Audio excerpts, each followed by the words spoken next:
Good evening students. आज हम अपने जो चैप्टर चल रहा है हमारा ह्यूमन हेल्थ एंड डिसीज़, उसमें आज हम पढ़ने जा रहे हैं स्पेसिफिक डिफेंस मैकेनिज्म।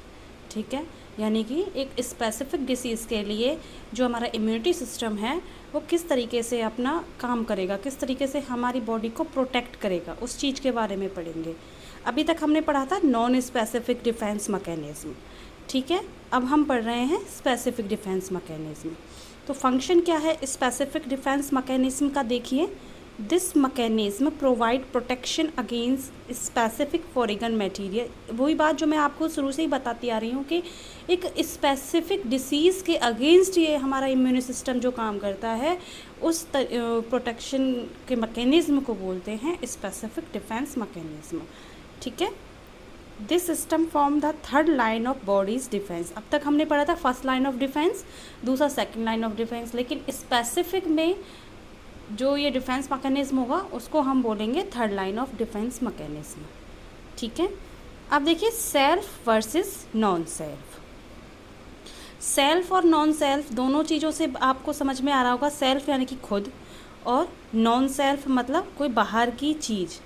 ठीक है, the most important characteristics of immune system is its ability to recognize bodies own cells and macromolecules from those which are foreign invaders। देखो, हमारा इम्यूनी सिस्टम जो है, अब उसको कैसे पता चलता है कि भाई कोई कौन सी सेल को इफ़ेक्ट करना है और किस सेल को इफ़ेक्ट नहीं करना।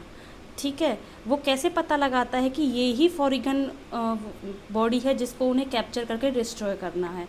तो ये एबिलिटी होती है हमारे बॉडी के डिफेंस सिस्टम की, जिससे वो पता लगा लेता है कि कौन सी सेल अपनी है और कौन सी बाहर से शरीर में आई है। और जो शरीर में बाहर से आती है उसको नॉन सेल्फ बोलते हैं, और जो शरीर की खुद की सेल जो होती है उनको सेल्फ बोलते हैं। ठीक है, तो सेल्फ सेल्स को और नॉन सेल्फ सेल को वो रिकॉग्नाइज कर लेता है, और फिर नॉन सेल्फ सेल्स को वो डिस्ट्रॉय कर देता है थ्रू डिफरेंट डिफेंस मैकेनिज्म। ठीक है, the foreign matter that enters the body is called antigens और इम्यूनोजेंस। याद रखना, एंटीजन्स क्या हैं?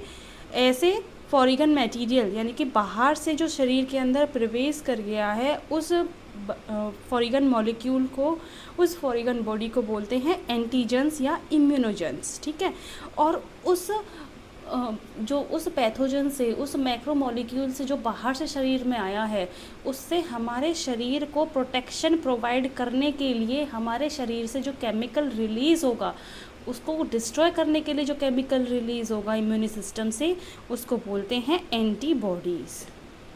ठीक है, या प्रोटेक्टिव केमिकल और एंटीबॉडीज़। ठीक है, उसके बाद इसको आप यहीं तक ही करोगे, एंटीबॉडीज़ तक ही। उसके बाद है structure of antibody molecule. Most important है, आता है 2 या 3 नंबर में। ठीक है, एंटीबॉडी मॉलिक्यूल्स, जो एंटीजन्स, जो हमारे एंटीबॉडीज़ होती हैं वो 4 टाइप्स की होती हैं। IgA, IgM, IgE, IgG। ठीक है, जो एंटीबॉडी मॉलिक्यूल्स की जो चेन्स होती हैं, 2 चेन्स होती हैं, एक लाइट चेन होती है और एक हैवी चेन होती है। ठीक है, और ये किस चीज़ की बनी हुई होती है? पेप्टाइड्स की, प्रोटीन्स की। ठीक है, तो देखिए ये जो स्ट्रक्चर है ये है एंटीबॉडी मॉलिक्यूल्स का स्ट्रक्चर। ठीक है, ये किससे बनी हुई है? पेप्टाइड्स की, यानी कि प्रोटीन्स की बनी हुई हैं। जो आप ये जो लाइट कलर में आपको जो दिखाई दे रहा है वो क्या है? Light chain. और जो डार्क कलर में आपको दिखाई दे रहा है, दिस इज़ हैवी चेन। ठीक है, यानी कि यहाँ पर पेप्टाइड्स जो होंगे वो ज़्यादा मात्रा में होंगे और लाइट चेन में पेप्टाइड्स बॉन्ड कम होंगे। ठीक है, जो ये सी आपको दिखाई दे रहा है ये है constant region of heavy and light chain. Constant region है, कोई वेरिएबिलिटी नहीं होगी यहाँ पे।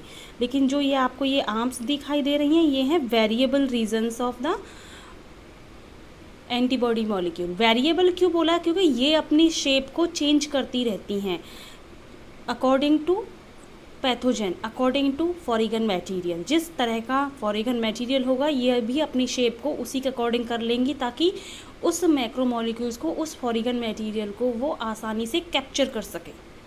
ठीक है, ये जो N आपको दिखाई दे रहा है ये है एंटीजन बाइंडिंग साइट्स, ठीक है। यहाँ आपको एंटीजन बाइंडिंग साइट्स दिखाई दे रही हैं, इन्हीं में ये एंटीजन्स को कैप्चर करेंगी, ठीक है। इस तरीके से आपको दिखाई जिगजैग पोजीशन आपको दिखाई दे रही है, इनमें ये एंटीजन्स को कैप्चर करेंगे, ठीक है। ये नाइट्रोजन बॉन्ड है। अब दोनों जो चेन होती हैं, हैवी चेन और लाइट चेन, ये आपस में डाई सल्फाइड बॉन्ड से जुड़ी हुई हैं। ये देखिए आप, डबल सल्फर आपको दिखाई दे रहा है, डाई सल्फाइड बॉन्ड से जुड़ी हुई है दोनों चेन, ठीक है। ये रहा डाई सल्फाइड बॉन्ड्स, ठीक है। उसके बाद स्ट्रक्चर ऑफ एंटीबॉडी क्लियर हो गया। Form of antigens, microorganism are not the only antigens that enter the body, many other foreign materials also act eight.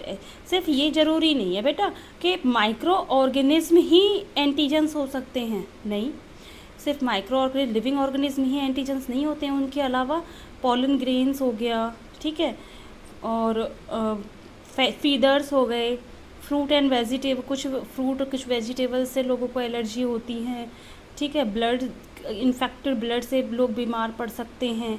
तो बहुत सारी चीज़ हैं, कुछ दवाइयाँ रिएक्शन कर जाती हैं।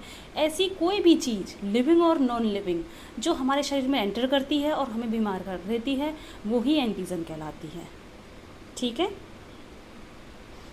आया समझ में यहाँ तक, ठीक है। उसके बाद है cells of immune system. Immune system की जो सेल्स हैं वो कैसी होती हैं?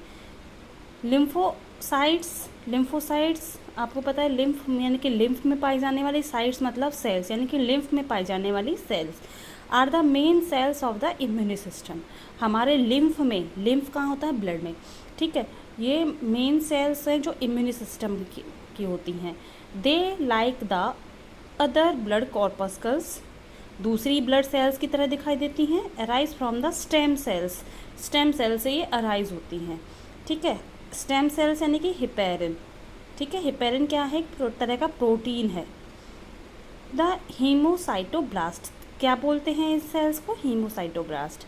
Present in the liver in the foetus, जो फीटस होता है यानी कि जो माँ के पेट में जो बच्चा पल रहा होता है उसको फीटस कहते हैं, उसके लिवर में ये पाई जाती हैं। And in the bone marrow in the adult, और जो एडल्ट लोग होते हैं उनकी बोन मैरो में पाई जाती हैं ये हीमोसाइटोब्लास्ट सेल्स, ठीक है।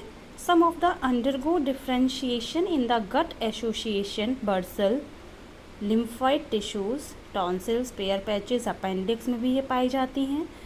एंड आर बर्सल और बी लिम्फोसाइट, तब हम इनको क्या कहते हैं? B lymphocytes. अब जो ये बी लिम्फोसाइट सेल्स हैं ये बहुत ज़्यादा काम आती हैं इम्यूनी सिस्टम में। कैसे हमारा इम्यूनी सिस्टम वर्क करता है उसमें से ये मोस्ट इम्पोर्टेंट है बी लिम्फोसाइट्स, जो कि पैथोजन को डिस्ट्रॉय करने में काम आती है, ठीक है। अब लिम्फोसाइट्स क्या है? Types of WBC and made in the bone marrow, found in the blood and the lymphoid tissue. WBC का ही टाइप है, ठीक है, और कहाँ पाई जाती है? बोन मैरो में, ठीक है।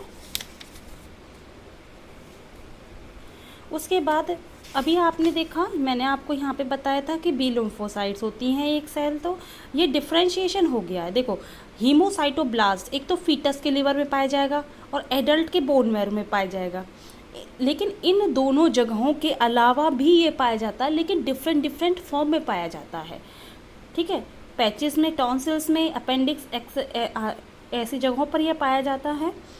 और किसकी फॉर्म में? अब यहाँ पर सीधा हीमोसाइटोब्लास्ट की फॉर्म में नहीं मिलेगा, यहाँ ये कन्वर्ट हो जाएगा बर्सल्स और बी लिम्फोसाइट्स में, और दूसरा टी लिम्फोसाइट्स में, ठीक है। दूसरा कहलाएगा थाइमस या टी लिम्फोसाइट्स, ठीक है। इसको आप मार्क कर लेना। The mature lymphocytes pass into body fluid and circulate in the body, body के थ्रू सारी ब्लड के थ्रू सारी बॉडी में सर्कुलेट करेंगे। Many of them stay in the lymph nodes, the B lymphocytes and T lymphocytes form humoral and antibody mediated immune system, AMIS and CMIS, cell mediated immune system. दो तरीके के immune system बनते हैं, एक AMIS और CMIS, ठीक है। ये दोनों किसकी वजह से बने हैं? बी लिम्फोसाइट सेल्स और टी लिम्फोसाइट सेल्स की वजह से। ये हमारे सेल के अंदर पैथोजन से हमारे शरीर को प्रोटेक्ट करने के मैकेनिज्म हैं, AMIS और CMIS। ठीक है, एंटीबॉडी मीडिएटेड इम्यूनी सिस्टम या ह्यूमोरल इम्यूनी सिस्टम, दोनों में से किसी भी एक से नाम से बोल सकते हैं, और दूसरा सेल मीडिएटेड इम्यूनी सिस्टम। ठीक है, अब आज के लिए इतना ही, कल हम करवाएंगे एंटीबॉडी मीडिएटेड इम्यूनी सिस्टम।